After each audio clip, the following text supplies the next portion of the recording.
আমি জানি মানুষ ভালোবাসে মূলত নিজেকে ভালো রাখতে। আবার ভালোবাসা নিঃস্বার্থ নয়, ভালোবাসা ভীষণ স্বার্থবাদী। নিজের নিঃসঙ্গতা একাকিত্ব ঘোচাতে একজন মানুষ প্রয়োজন, সে অভাব মেটাতেই আমরা ভালোবাসি। তবুও ভালোবাসা ভেঙে যায়, কারণ ভালোবাসায় নিজের ভালো থাকাটাই মুখ্য। বিপরীত মানুষটাকে ভালো রাখার গুরুত্ব থাকে না বলেই ভালোবাসা ভেঙে যায়।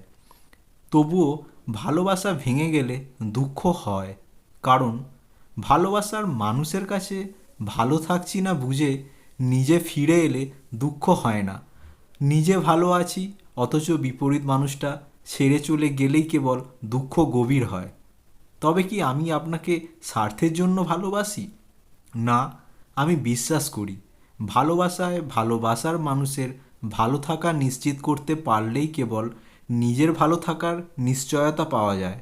আজকালের ভালোবাসা দ্রুতই বিষবাষ্পে পরিণত হয়, কারণ আমরা শুধু নিজের কমফোর্ট খুঁজি বলেই। মানছি একজন মানুষকে ভালো রাখা এত সহজ না। একজন মানুষকে ভালো রাখার মতো জটিল কাজ দুনিয়াতে দ্বিতীয়টা নেই। তবুও বলবো, ভালোবাসি, ভালোবাসি, ভালোবাসি। আমি শুধু চাই আমার সমস্ত ভালো তোমার হোক।